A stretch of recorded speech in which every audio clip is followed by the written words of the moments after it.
Hello friends, ಹೇಗಿದ್ದೀರಾ ಎಲ್ಲರೂ? ಎಲ್ಲರೂ ಆರಾಮಾಗಿ ಇದ್ದಾರಂತ ಎಣಿಸಿದ್ದೆ. ಲಾಂಗ್ ಟೂರ್ ಇತ್ತು ನಮ್ಮದು. ಶ್ರೀ ಅವರಲ್ಲಿ ನಮಗೆ ಕ್ರಿಯಾಯೋಗ ಅಭ್ಯಾಸ ಇತ್ತು. 3 ತಿಂಗಳು 4 ತಿಂಗಳೇ ಹಿಡಿಬಹುದು. ಅಲ್ಲಿ ನಾವೆಲ್ಲವೂ ಸೇರಿದ್ದೆವು. ಅಲ್ಲಿ ಯಾವ ನಿಮ್ಮ ಮೊಬೈಲ್, ಲ್ಯಾಪ್ಟಾಪ್ ಯಾವುದು ಕೂಡ ಯಾವ ಯಂತ್ರೋಪಕರಣಗಳು ನಮಗಿಲ್ಲ. ನಮಗೆ ಫೋನ್ ಮಾಡಬೇಕಾದ್ರೆ ಲ್ಯಾಂಡ್ಲೈನ್ ಇತ್ತು. ಅಲ್ಲಿಂದ ಮನೆಯವರನ್ನು ಸಂಪರ್ಕಿಸಬಹುದಿತ್ತು, ಎಲ್ಲ ಮಾಡ್ಬೋದಿತ್ತು. ಏನೋ ಸ್ವಲ್ಪ ಕಲಿತು ಬಂದಿದ್ದೇವೆ. ಹಾಗೆ ತುಂಬ ದಿವಸ ಆಯ್ತಲ್ಲ, ಏನಪ್ಪ ನಡೀತದೆ, ಹೊರಗಿನ ಪ್ರಪಂಚಕ್ಕೆ ಬಂದೆವು.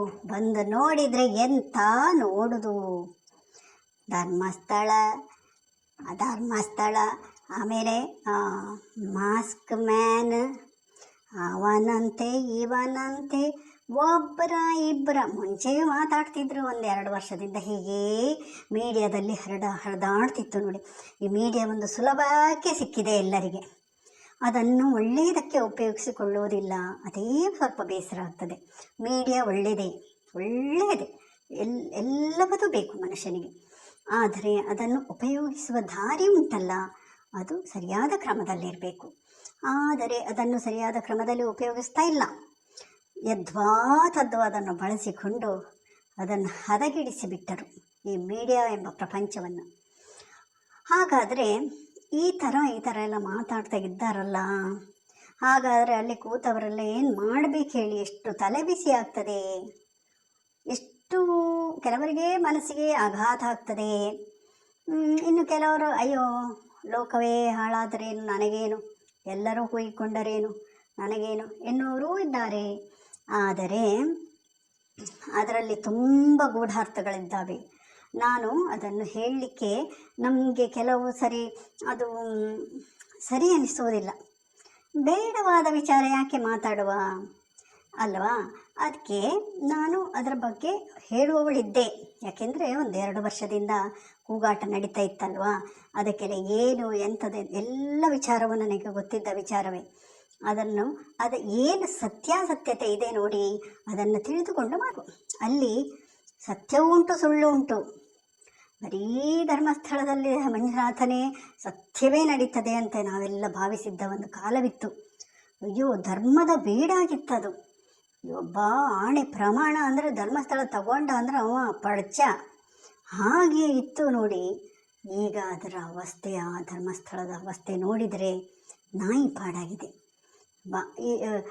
ಬೀದಿ ಬದಿಯಲ್ಲಿ ಹೋಗುವವರೆಲ್ಲ ಮಾತಾಡುವವರಾಗಿದ್ದಾರೆ. ಬೀದಿಯಲ್ಲಿ ಹೋಗುವವರೆಲ್ಲ, ಬೀದಿಯಲ್ಲಿ ನಿಲ್ಲುವವರೆಲ್ಲ, ಆಯಿತಾ, ನಿಂತು ಮಾತಾಡುವವರೆಲ್ಲ ಅದೇ ಮಾತಾಡೋದಾಗಿದೆ.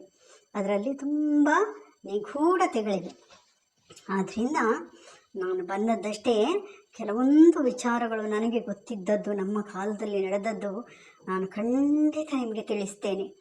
ಅದರ ಬಗ್ಗೆ ಒಂದು ಚೂರು ಯಾರದು ಕೇಳಬೇಡಿ. ಅದು ಬರ್ತಾ ಇದೆ ಎನ್ನುವಾಗ ಸ್ಕ್ರೋಲ್ ಮಾಡಿ ನೀವು. ಬೇರೆ ಯಾವುದಾದ್ರೂ ಒಳ್ಳೆಯ ವಿಚಾರಗಳನ್ನು, ಯಾವುದಾದ್ರೂ ಗೊತ್ತಿಲ್ಲದ ವಿಚಾರಗಳು ಯಾರೋ ಹೇಳ್ತಾ ಇದ್ದಾರಪ್ಪ, ಅದನ್ನು ಕೇಳಿ. ಬಿಟ್ಟರೆ ಅದನ್ನೇ ಆಡಿ ಕಿಸಬಾಯಿದಾಸ ಅಂತಾರಲ್ಲ, ಧರ್ಮಸ್ಥಳ, ಮಾಸ್ಕ್ ಮ್ಯಾನ್, ಇವು ಟಿ ವಿಯವರಿಗಂತೂ ಬುದ್ಧಿ ಇಲ್ಲಪ್ಪ ದೇವರೇ. ಅದನ್ನೇ ಹಿಡಿದುಕೊಂಡು ನೇತಾಡ್ತಾ ಇದ್ದಾರೆ. ಆದರೆ ನಮಗೆ ಹಾಗಲ್ಲ. ನಾನು ಹೇಳುವುದಿಷ್ಟೇ, ಮೀಡಿಯಾವನ್ನು ಚೆನ್ನಾಗಿ ಪ್ರಯೋಜನ ಪಡೆದುಕೊಂಡು ಅದರಲ್ಲಿ ಏನು ಒಳ್ಳೆಯದಿದೆಯೋ ಅದನ್ನು ಹೆಕ್ಕಿ ತೆಗೆದು ಅದನ್ನು ಪ್ರಯೋಜನ ಪಡ್ಕೊಳ್ಳೋಣ. ಅದರಲ್ಲಿ ತುಂಬ ಕೆಲವು ಒಳ್ಳೆಯ ವಿಷಯಗಳಿದ್ದಾವೆ ಅಲ್ವೇ? ಆದ್ದರಿಂದ ನಾಳೆ ಅಥವಾ ನಾಡಿದ್ದು ಕೆಲವೊಂದು ವಿಚಾರಗಳನ್ನು ನಾನು ತಿಳಿಸ್ತೇನೆ. ಸೂಕ್ಷ್ಮ ವಿಚಾರಗಳು, ತುಂಬ ಏನಲ್ಲ ಸ್ವಾಮಿ, ನಾವು ಧರ್ಮಸ್ಥಳದವರಲ್ಲ, ಅಲ್ಲಿಗೆ ನಡ್ಕೊಳ್ತಾ ಇದ್ದವರು. ಯಾಕೆಂದರೆ ನಮಗೆ ಈಗ ಸಾಧಾರಣ ಒಂದು 60ರ ಪ್ರಾಯದಲ್ಲಿರುವವರಂದರೆ ನಾವು ಎಷ್ಟು, ಒಂದು 17-18 ವಯಸ್ಸಿಂದ ನಾವು ಅಲ್ಲಿಯ ಒಡನಾಡಿಗಳು, ಅಲ್ಲಿಯ ಅನುಯಾಯಿಗಳು. ಹಾಗೆ ನಮಗೆಲ್ಲ ಕೆಲವು ವಿಚಾರಗಳು ಗೊತ್ತುಂಟು. ಆದ್ದರಿಂದ ಅದನ್ನೆಲ್ಲ ನಿಮಗೆ ತಿಳಿಸ್ತೇನೆ. ನಾನು ತುಂಬ ಲೇಟ್ ಮಾಡಿದ್ದಕ್ಕೆ ನಾನು ತುಂಬ ಸೋಮಾರಿ ಕೂಡ. ಮಾಡುವ ಅಲ್ಲಿ ನಮಗೆ ವಿಡಿಯೋ ಮಾಡಲಿಕ್ಕೆ ಇದು ಮಾಡಲಿಕ್ಕೆ ಏನೂ ಇಲ್ಲ. ಬರೀ ಒಂದು ಕ್ರಿಯಾಯೋಗವನ್ನು ಕಲಿತೇ ಬಂದೆ, ಮೋಕ್ಷದ ದಾರಿ ಅದನ್ನು ಕಲಿತೇ ಬಂದೆ. ಎಲ್ಲರಿಗೂ ನಾಳೆ ಸಿಗುತ್ತೇನೆ. ಬಾಯ್ ಬಾಯ್.